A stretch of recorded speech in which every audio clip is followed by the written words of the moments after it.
Now let us see how the organizational culture is created. The factors that are most important in the creation of an organizational culture include founders' values, preferences, and industry demands. A company's culture, particularly during its early years, is inevitably tied to the personality, background, and values of its founders, as well as their vision for the future of the organization. This explains one reason why culture is so hard to change. It is shaped in the early days of a company's history. When entrepreneurs establish their own businesses, the way they want to do business determines the organization's rules, the structure set up in the company, and the people they hire to work with them. While founders undoubtedly exert a powerful influence over company's culture, the industry characteristics also play a role. Industry characteristics and demands act as a force to create similarities among organizations' culture. For example, despite some differences, many companies in the insurance and banking industries are stable and rule oriented. Many companies in the high tech industry have innovative cultures, and companies in the non profit industry tend to be people oriented. Now, let us discuss maintaining how do we maintain or how the organizational culture is maintained in the companies. As the company matures, its culture is refined and strengthened. It is maintained in four ways. The first way through which the organizational culture is maintained is known as attraction, selection, attrition or ASA. First, employees are attracted to organizations where they will fit in. Someone who has a competitive nature may feel comfortable and prefer to work in a company where interpersonal competition is the norm. However, there may be other more powerful attractions such as a good salary.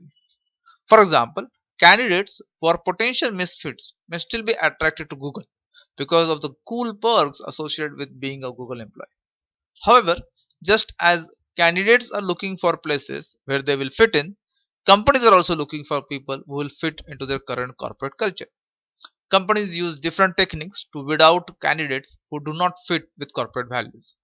For example, Google relies on multiple interviews with future peers. By introducing the candidates to several future co-workers and learning what these co-workers think of the candidate, it becomes easier to assess the level of fit. Companies may also use employee referrals in their recruitment process.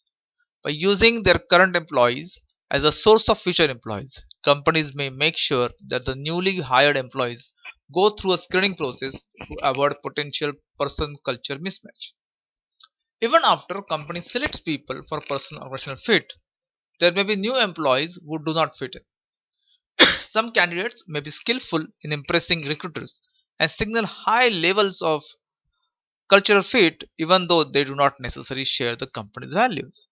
Moreover, recruiters may suffer from perceptual biases and hire some candidates thinking that they fit with the culture even though the actual fit is low. In any event, the organization is going to eventually eliminate candidates who do not fit in through attrition. Attrition refers to the natural process in which the candidates who do not fit in well will leave the company. As a result of the ASA process, the company attracts, selects, and retains people who share its core values. On the other hand, those people who are different in core values will be excluded from the organization either during the hiring process or later on through naturally occurring turnover. Thus, organizational culture will act as a self-defensing organism wherein intrusive elements are kept out. Another way in which an organization values norms and behavioral patterns are transmitted to employees is through onboarding. Onboarding refers to the process through which new employees learn the attitudes, knowledge, skills, and behaviors required to function effectively within an organization. New employees can engage in several activities to help increase their own chances of success at a new organization. Organizations also engage in different activities such as implementing orientation programs or matching new employees with mentors, which may facilitate onboarding. Third factor is leadership. Leaders are instrumental in creating and changing an organization's culture. Part of the leader's influence over culture is through role modeling. The leader's own behaviors will signal to employees what is acceptable behavior and what is unacceptable. For example, in an organization in which high level managers make the effort to involve others in decision making and seek opinions of others, a team oriented culture is more likely to evolve. Leaders also shape culture by their reactions to the actions of others around them. For example, do they praise a job well done, or do they praise a favored employee regardless of what was accomplished? How do they react when someone admits to making an honest mistake? What are their priorities? In meetings, what types of questions do they ask? Do they want to know what caused accidents so that they can be prevented? Or do they seem more concerned about how much money was lost as a result of an accident? Do they seem outraged when an employee is disrespectful to a coworker?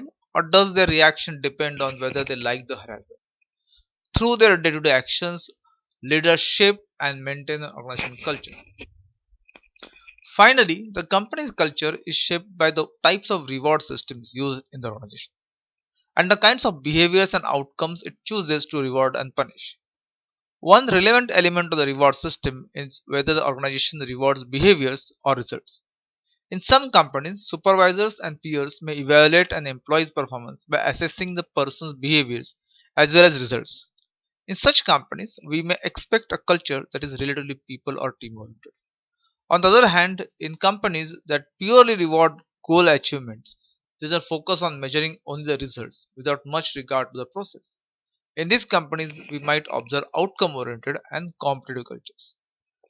Whether the organization rewards performance or seniority would also make a difference in culture. When promotions are based on seniority, it would be difficult to establish a culture of outcome orientations. Service oriented cultures reward, recognize, and publicize exceptional service on the part of their employees. In safety cultures, safety metrics are emphasized and the organization is proud of its low accident ratings. What behaviors are rewarded, which ones are punished, and which are ignored will determine how a company's culture evolves.